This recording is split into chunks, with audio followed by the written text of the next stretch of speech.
Et si je vous disais que toutes nos actions, absolument toutes, sont en fait guidées par seulement deux forces? D'un côté, il y a la peur, et de l'autre, l'amour. C'est cette idée assez folle mais fascinante qu'on va décortiquer ensemble aujourd'hui. Alors regardons ça de plus près. La peur, c'est une contraction. C'est une émotion purement liée à la survie qui nous fait nous refermer sur nous-mêmes. C'est vraiment une réaction. L'amour, au contraire, s'est présenté comme une ouverture totale. Ce n'est pas juste un sentiment passager, c'est notre état d'être fondamental, notre conscience. Le truc, c'est que les deux ne peuvent pas exister en même temps. Quand la peur prend le dessus et nous crispe, eh bien l'énergie d'amour, qui est notre vraie nature, elle se retrouve bloquée. Ok, mais si la peur nous limite à ce point, pourquoi est-ce qu'elle est aussi présente dans nos vies? C'est là qu'on tombe dans ce qu'on peut appeler le piège de l'esprit. Attention, soyons clairs, la peur qui nous fait sursauter devant un danger réel, elle n'est pas le problème. Au contraire, elle est essentielle à notre survie. Le vrai piège, c'est quand on commence à s'identifier à nos peurs purement mentales. C'est la différence entre penser « j'ai peur d'échouer » et se dire « je suis un échec ». Et là, on commence à construire toute notre vie sur des fondations qui n'existent que dans notre tête. Le doute, par exemple, c'est juste une pensée à propos d'une autre pensée, rien de réel. Et cette phrase, elle résume tout parfaitement. Notre cerveau, c'est une machine à survivre, c'est tout. Il préfère 1000 fois ce qu'il connaît déjà, même si c'est un quotidien un peu triste, plutôt que de s'aventurer vers un futur inconnu qui pourrait pourtant être bien plus créatif. Le bonheur, l'épanouissement, ce n'est tout simplement pas dans ses attributions. Sa seule mission, c'est rester en vie en se basant sur ce qui s'est passé avant. Et ça nous enferme dans un véritable cercle vicieux, une boucle sans fin. Regardez bien les étapes. D'abord, on pose une action basée sur la peur. Ensuite, notre subconscient, lui, il enregistre ça comme étant la réalité. Du coup, troisième étape, notre cerveau se met en mode détective et il cherche partout des preuves pour confirmer ce danger. Et enfin, quatrième étape, les preuves qu'il trouve viennent justifier l'action de départ. Et voilà, la boucle est bouclée. La peur se renforce et on a l'impression que c'est le monde extérieur qui est dangereux, alors qu'en fait c'est nous qui avons construit la cage de l'intérieur. Bon, la théorie c'est bien beau, mais passons à un exemple concret. On va voir comment ce piège de l'esprit se manifeste dans une expérience vécue. Alors voilà l'histoire. L'auteur reçoit un commentaire sur une vidéo qu'elle a faite. On lui dit que le fait de ne pas regarder la caméra, c'était gênant. Une simple critique, un peu directe peut-être, mais rien de plus.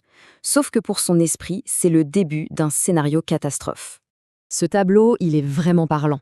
D'un côté, on a l'événement objectif, factuel, ne pas regarder la caméra. Point.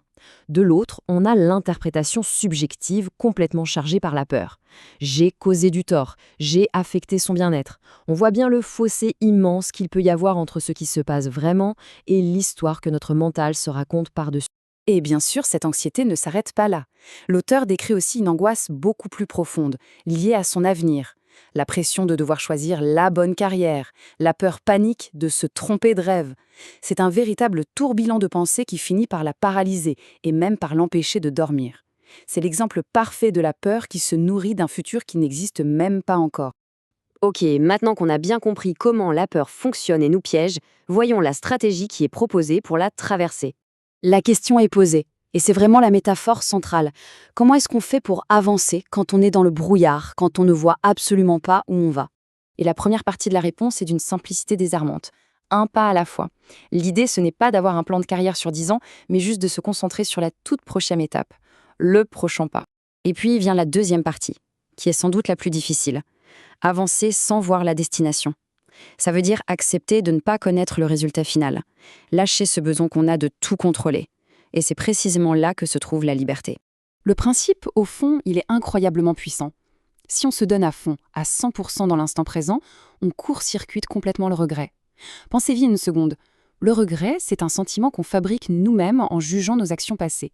Mais si on sait, au fond de soi, qu'on a fait de notre mieux ici et maintenant, alors notre nous du futur, il n'aura tout simplement aucune matière pour fabriquer du regret. C'est imparable.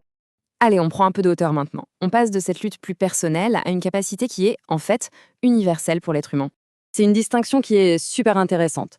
L'idée n'est pas du tout de dire que l'intelligence humaine est supérieure. Non, elle est juste différente.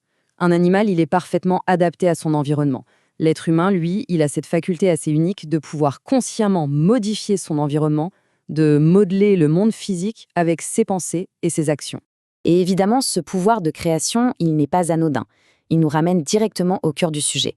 Parce que si on peut créer consciemment notre monde, alors on en est responsable. Et donc tout se résume finalement à cette question. À chaque instant, par chaque petite pensée, chaque petite action, on fait un choix. Est-ce qu'on va créer notre réalité à partir de la peur, en mode survie, en se contractant, ou est-ce qu'on va choisir de créer à partir de l'amour, dans l'ouverture et la conscience? La question, ce n'est pas de trouver la bonne réponse. La seule question, c'est quelle réalité est-ce qu'on choisit de créer, là, maintenant?